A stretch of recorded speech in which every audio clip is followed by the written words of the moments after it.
Hi, beautiful people. Julia Chinello from Farm Habitat here.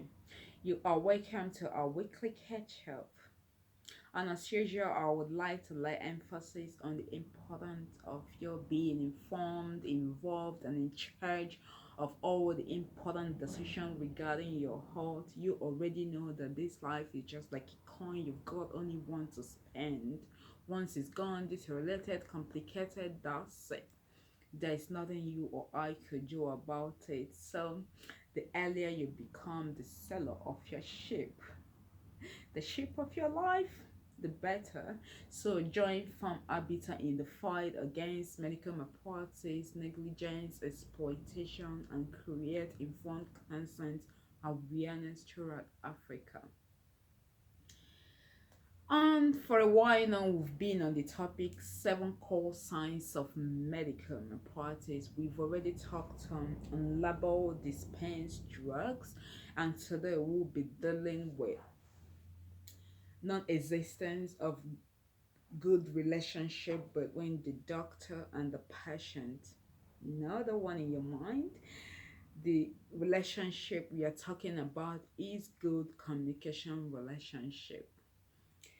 Most of all, at some stages in our life, we visited the hospital and we noticed there was some sort of history taken, family history, medication, social history, and I doubt if most of us know how important these histories are. Some will be like, why will I be asked the kind of job I do before the doctor prescribes for me?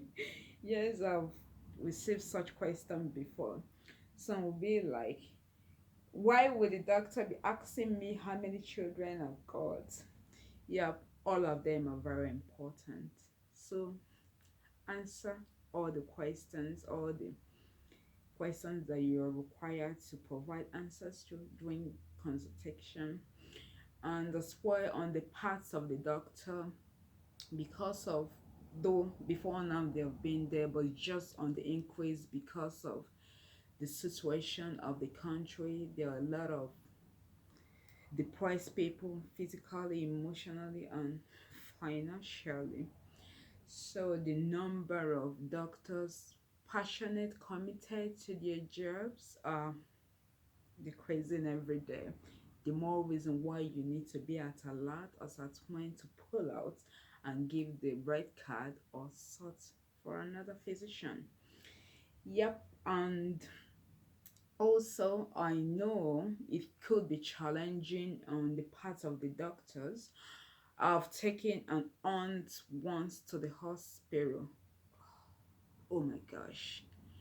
She blew up her symptoms. She exaggerated virtually everything that I was like, did she realize I accompanied her to this hospital? And when I inquired to know the reason why she said all that, she thought that that could make the physician prescribe a stronger pill for her, I perceive. But I'm here to tell you that things don't always go that way. Don't exaggerate your symptoms. Say things exactly the way they are. Don't hype them. Don't undermine any, because if you do, that could lead to misdiagnosis. And once the diagnosis is wrong, trust me, every other thing will be virtually wrong. So say things exactly the way they are. And was it about 10 days ago, a woman messaged me and I canceled her to visit a specialist hospital. She was so reluctant to do that, and she confided in me and shared her ordeals. She said about 5 consecutive times she visited hospitals, about 3 hospitals, 5 consecutive times. She noticed that the prescription issued to her were like the same thing without some sort of thorough investigations, or so she was not really satisfied. And trust me, I understand where she was coming from, because most doctors these days are just pim pim pim. The an average Nigerian, whenever they are sick, is either it's malaria or typhoid, all you see is intermittent lumefantrine, one BD for 3 days, tab antibiotics, ciprofloxacin or anything, one BD for 7 days, and paracetamol. So there's no sort of proper investigation, of which most patients, especially the ones that are exposed, don't really feel satisfied about, because that's not the way things happen in developed countries. They usually do some sort of differential diagnosis and not generalize it, that once you are in here is either malaria or typhoid. I know that in most cases, if the physician is 100% 90 convinced, could just write prescriptions without any sort of laboratory test from examination and all that. But this woman claimed that most times there was not really contact, like this, that, and other form of physical examination. It's just pim pim. And she said it's better for her to save her time, go to the open market out there, or patronize the community pharmacy outlets. And if her symptoms persist, she will now go to the hospital and sought for help. And in this motion against self-medication and other sort of medical malpractice, we need the medical professionals, especially the doctors, who are the hem of affair. They always are the hem of affair, to set up for the patients to see some sort of professionalism, transparency, and that will invariably convince them to come to the hospital whenever they are sick, and that will also sort out the problem of non-compliance and adherence. So the medical professionals, we need to set up in helping to fix this up.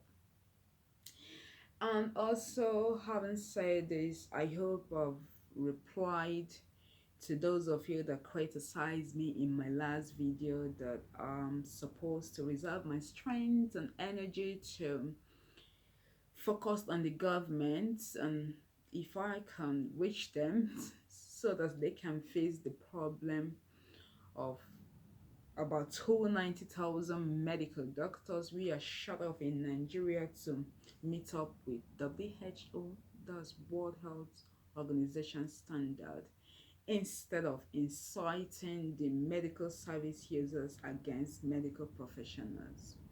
I'm not inciting them against you, my dear medical practitioners. If you think so, that means you are not really. I'm not here to judge anyone, so I'll just opt out from that.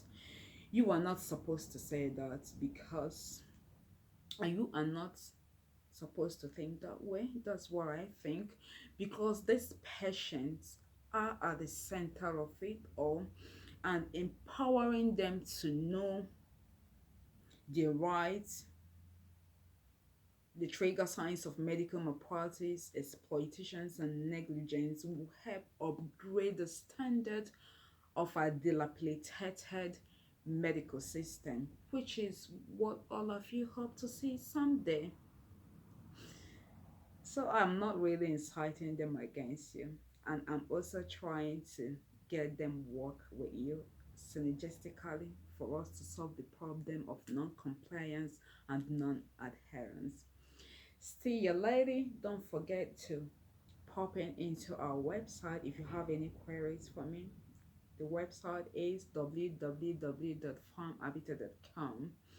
Fill in a couple of forms which is peculiar to you, and if you're a health professional and you want to identify with us, you will see a form in there for you as well. And you can also follow us on Facebook, Instagram as well, surname Farm Habitat. Thank you for having you all here. Bye for now.